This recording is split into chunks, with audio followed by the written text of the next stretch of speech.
Quantidade não é qualidade. Nós vamos continuar falando sobre a importância da educação infantil e sobre a aprendizagem das crianças.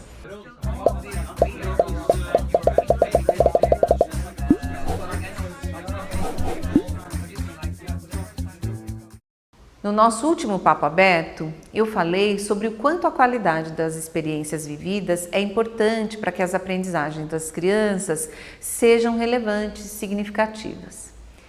E eu disse que a quantidade de experiências pode até gerar muitas conexões no cérebro, mas é a qualidade delas e a compatibilidade com o modo pelo qual as crianças aprendem que fará a diferença. E por que eu faço questão de fazer essa diferenciação? Porque nós vivemos num mundo em que se valoriza muito a quantidade e não necessariamente a qualidade, ou até mesmo se confunde uma coisa com outra.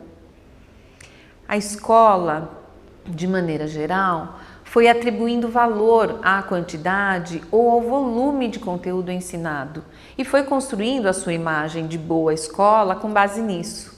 Muitas vezes a gente ouve falar, tal escola é muito boa, ou o ensino lá é bem puxado, fazendo uma referência à quantidade de conteúdo que oferece às crianças. Me parece que a escola de educação infantil pegou carona nessa visão e passou também a oferecer muito conteúdo e muitas atividades complementares para se configurar como uma boa escola. Hoje em dia, a escola que não tem natação, judô, karatê, balé, entre outras atividades extracurriculares, é considerada menos interessante por muitas famílias, porque o extracurricular passou a ser considerado curricular e fundamental.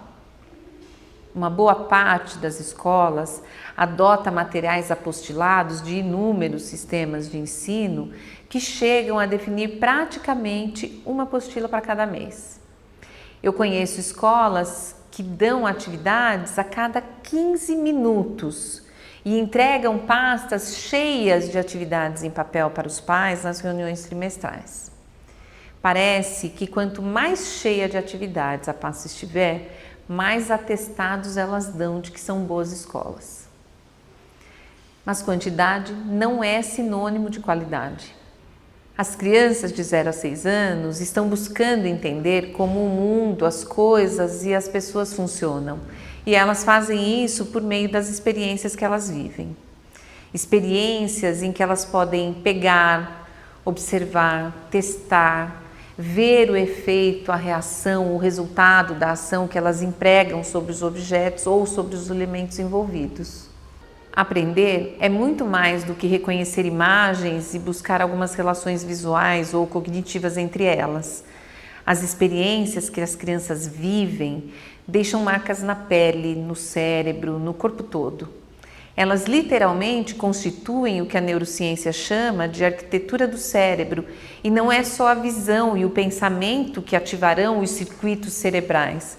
São todos os sentidos integrados, interligados, interconectados.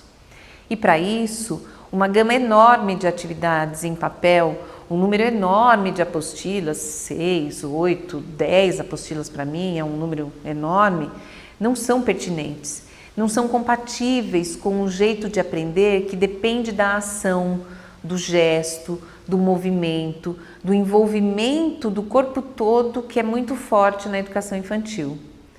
As crianças, por excelência, sabem brincar, têm um enorme potencial para brincar e uma brincadeira pode envolver uma gama incrível de possibilidades de aprendizagem.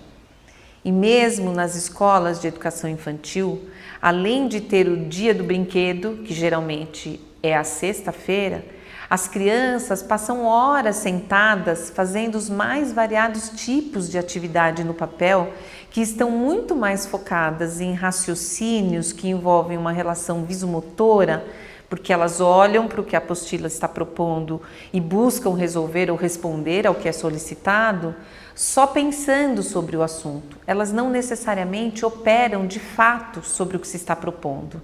No nosso próximo Papo Aberto, eu vou dar alguns exemplos a respeito disso. Não perde não, vai ser bem interessante. Se o nosso Papo Aberto de hoje fez sentido para você, acesse o nosso canal, se inscreva, deixe o seu like e o seu comentário. a gente continua lá o nosso papo. Até semana que vem.